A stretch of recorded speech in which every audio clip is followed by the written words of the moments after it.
back. Hey everybody, welcome to Wednesdays with Whitney. As always, I am Whitney, and today I'm with my dear friend and my CPA, accountant, unicorn, extraordinary human, Stephanie Majeran, and she owns Well Run Results. So today we're going to talk a little bit about taxes, like if it comes up, because, you know, that's how we know each other, but we're also going to talk about a lot of other really cool things. So thanks for having, thanks for being, thanks for being here today with me. Thank you for having me. So so Steph and I have known each other 2-3 years now. It's been a while. Well, I mean, FemCity, January of 2017? Is that when you started going? That's when I think me too. Right. Well, you went to, I remember I sat at your table for the Christina Davis talk. Did we really? Yes, I mean, we didn't really know each other at that point. Yeah, but yes. Oh my gosh. I remember you had brochures and stuff, and I was like, wow, like I was really so with it. together. Yes. Yeah.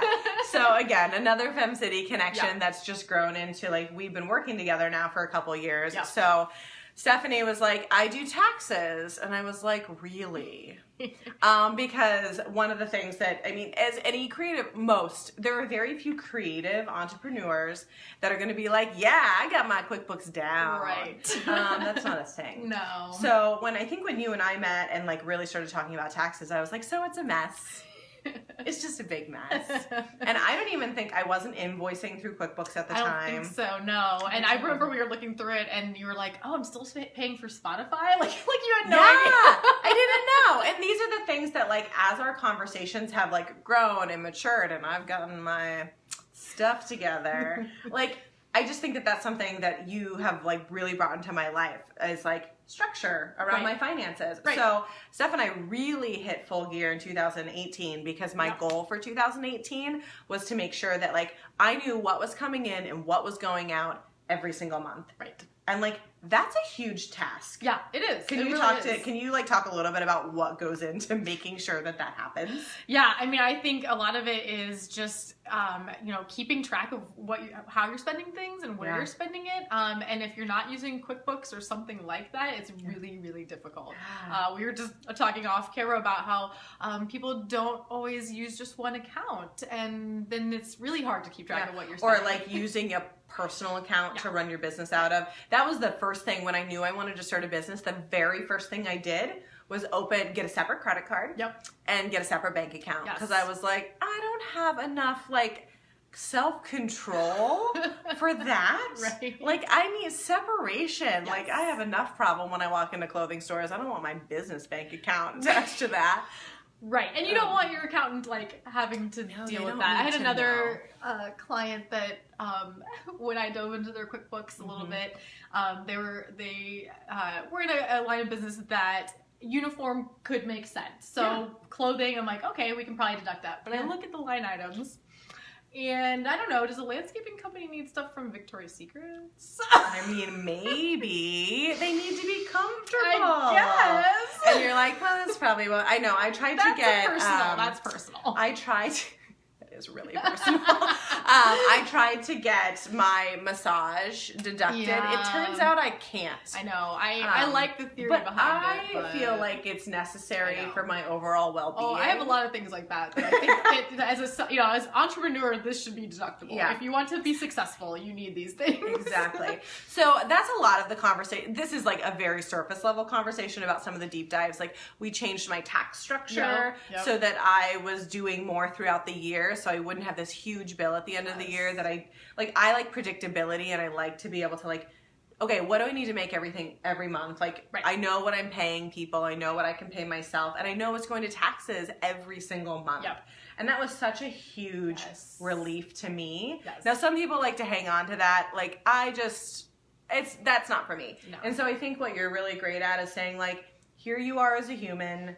How can we make your tax structure and your books work for you instead of being a headache? Yes, exactly. And I think what I really focus on, especially with people who have their own businesses particularly, is making sure they know and have an idea of what they're going to owe. Because I've had too many times where people come to me, at tax time, and it's like, oh, well, you owe like 10 grand. And they didn't know that ahead of time. And 10 grand is not usually easy for most people to just come up with by, in a week or two. Yeah. When Steph and I started working together, that was a conversation that we had because I hadn't been preparing like I should have. And she was like, I have to break this news to you. And I was like, this isn't going to happen to me next year. Yes, exactly. Exactly. And what we really work towards with Whitney and a lot of other clients that have thought about doing S Corps and stuff is how can we make sure the company is taking care of the taxes for you. And that sounds a little weird because it is still personally your taxes, but at least if it's being paid through the company, it doesn't feel nearly as painful. It's not, it's still painful. It's the same tax.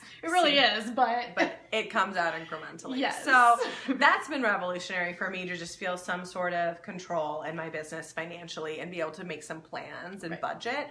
And really, if you don't, I don't know how people do that if they don't have like a steady QuickBooks or like, especially with someone like me who I don't have reoccurring income.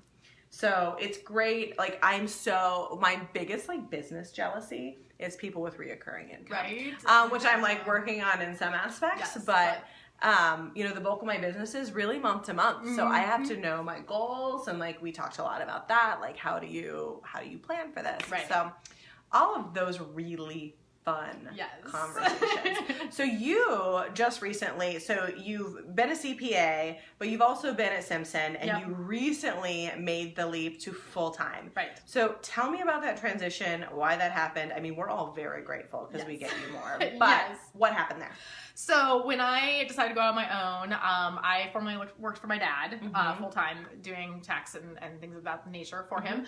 And I wanted to go on my own, but you know, I'm an accountant. And I'm very risk adverse. Happens to the best of us. So this position at Simpson opened up that was part-time that felt like a good fit. And I thought, okay, I'll just do both because I don't think that I don't know where this business is going. It's probably not going to be full-time. There's no way I can be that busy. So I had intended for Simpson. Little did she know. I thought I'd be at Simpson like 2 years just because I thought, well, that's a good amount of time to give them. That's kind of my norm. Maybe by then my business will go somewhere. And my first tax season was just insane. And I attempted to still work at Simpson, sort of. I was there. You did it. I did it, and I phased out a little bit over the summer just because it's not as busy. And then come August, I said, I can't go back to being even part-time that I was before. So I worked a little longer trying to make it through the semester, and then October hit, and I kind of had a just eye-opening moment in my life where I'm like, I can't handle this anymore because I'm doing none of these things well. I'm not doing Simpson well. I'm not doing my business well. I'm not doing my family life well.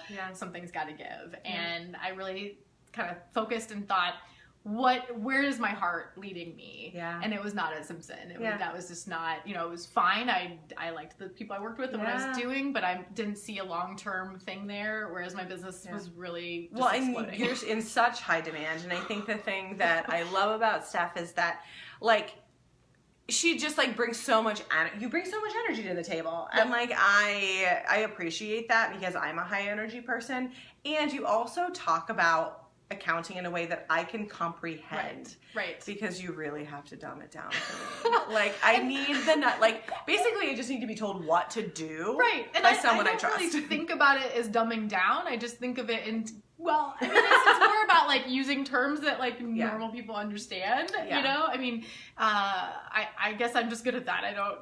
I have lots of people who say, oh, I really feel like I understand, whereas they've come from other CPAs who really very purposely probably talk down to them and make them like keep it feel separate, so like you can never. I think one of the things you've done is really empowered me with knowledge, so I don't have to rely on you all the time. Right. Like I have learned so much this year about how to like, I don't know, get through QuickBooks on my own on a daily basis, because that's important. Right. And I want to like, I mean, now I'm in it like pretty much all day, every day. Like I do all my invoicing, I do everything through there. And that alone, just changing my invoicing structure through like having that. So just all these decisions we've made together that have gotten me to a place where like, when I thought about buying this house, I was like, oh, like, I can do that. But my first call was to you. Like before I even bought it, because I was like, how do I do this? Because if I'm going to buy a house that I'm going to work out of, and like, I'm going to buy a house that's big, it's bigger than I would buy for myself. Like, so my business had to be able to pay into this in order for it to make sense. And so we really worked through that so that And I think we've reached a point where like I'm really comfortable with the contributions, and I think that the government will be too. I think so too.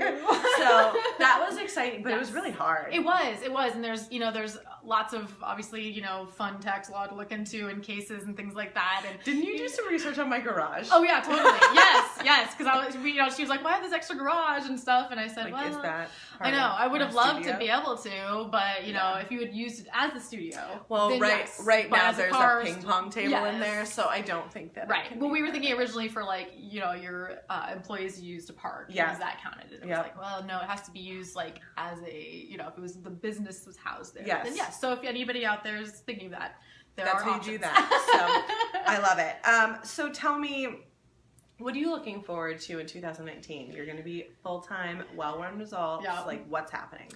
Well, I can't really say I'm looking forward to tax season because I think it's going to be a little hectic again. Isn't it always though? Exactly, but like, exactly. it's hectic for all of us. I'm Right. like, wait, what? Huh? It's happening. I'm doing it. Yes. I'm writing this. Probably not really big check this year, so that's great. But yes, right. We're hoping not. That's Yeah. the goal, is to not have a big check this year. I think it'll be an interesting one again because I think I've at least doubled, if not more than that, the number of clients I have. So I'm a little panicky about that. Yeah. High demand, guys. So yes, tax season will be interesting, but I think what I'm looking forward to is just having focus. I am really good at just like bouncing around all the time, doing different things, and I'm realizing that that's really draining on me, and I'm already pretty depleted. Just being an entrepreneur and a mom and everything is just hard.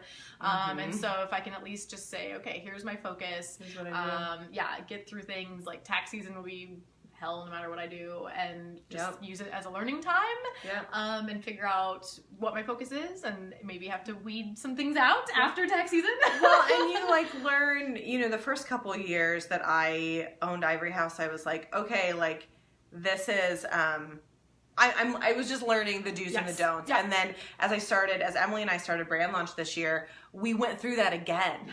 Like and I kind of was like, oh my God, I'm doing it again. Yeah. Like building, Ivory House had gotten to a place where I felt like things were running. Right. And like I had systems and I knew what to say no to and I knew what to say yes to. Yeah. And then with brand launch, like Emily and I, it's two brains coming together and it's two spaces where we're like, okay, what do we want to do? What do we want to accomplish? And so we're kind of going through that same, like, what do we say yes to? What do we say no to? What do we do about our QuickBooks? Like, it's kind of like a little deja vu. And I was like, I forgot about this part. It's the exhilarating part because you get to really start forming. Right. Like you were doing certain things before, but now you really get to be intentional about it and like see the effects of that. Right. And then, learning, the systems as they go, and hopefully... And creating them. Because systems really, I think, are boundaries. Yeah. Yes. Like, that's what they should be there for you. Yes. Is saying, like... I'm working on that. Getting better. It's the hardest part. And I watch me. And then other business owners, they're like, in the first couple of years, you say yes to everything. Exactly. Because you don't know what to say. You don't know what hurts yet. No.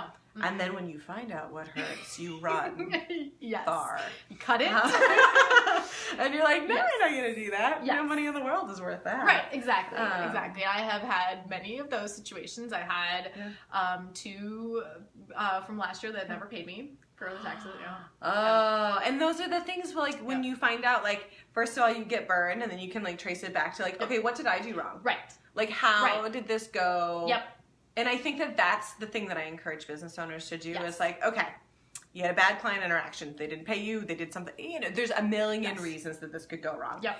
But I think it's really important as a business owner to say, what ownership do I have in that? Exactly. And where do I fix that process? Yep. Because, like, someone not paying you, that's the shittiest thing. I know. I shouldn't say that. Sorry, that's really bad. I whispered no, it. but it is, yes. And, and some of it was, I was good about invoicing timely. Sometimes I'm not good at that. So I did that part, but then the follow-up, I was not timely about. And so then as months and months went by, they were figuring, well, she's just kind of made it whatever. Yeah. She doesn't care, And so, I did lots of methods of reaching out and, sent the semi-threatening letters and stuff. But ultimately it's like, it's a learning experience. And, you just figure out like, okay, nope, that's not a good choice. And and I've had a few clients that, I've found alternate places for them. And and I do that all the time with like, hey, maybe I'm not the best fit for you because you're looking for something that like I now know what I provide with Ivory House Brand Launch. We're still kind of like seeing. Sometimes we say yes to things and we're like, and that's actually been a really great experience for us because both Emily and I are such curious learners and it's a new space for us. But sometimes we're like, yeah, that might be the only time we do that.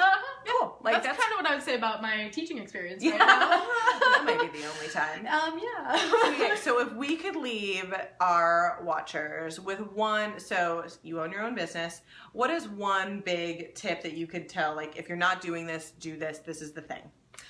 I kind of hinted at it before, but please have a separate bank account for your business, please. Because even if you don't have QuickBooks or anything like that, or you're not, even if you're like terrible at keeping your receipts, at least if we can say we know everything is captured in this bank account, I can work with that. It's not going to be a lot of fun, but we can work with that. When you're all over the place and sometimes you pay cash but you don't track it and that sort of thing, then it's a big mess that you're not going to get the best tax deduction, and you're going to spend a lot of money on me and or my bookkeeping gal. Well, and that's what I found was like I didn't have somebody set up my QuickBooks initially, and so I created a big mess for myself. But I had to pay people a lot of money to get out, because once you start going, you're like, well, that ball's rolling in a direction that I can't catch it.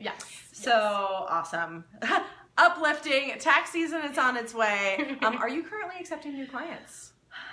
Not really. Okay, so you're all SOL. Maybe if you begged and we have if some you have agreements. good connections or something. Yes, I had one yesterday that I said, well, if you can promise to get me at least your business stuff by February, then maybe. Cool. So and that's setting rules. But I love like knowing that you're going into 2019 with like a full book of business. That's exciting. I'm sure your clients are really excited. I know I'm excited that you're full time. I get so much access to you. But awesome. Thanks for coming on. Thank you for having me. Absolutely. And we'll be back next week. Bye guys. Bye.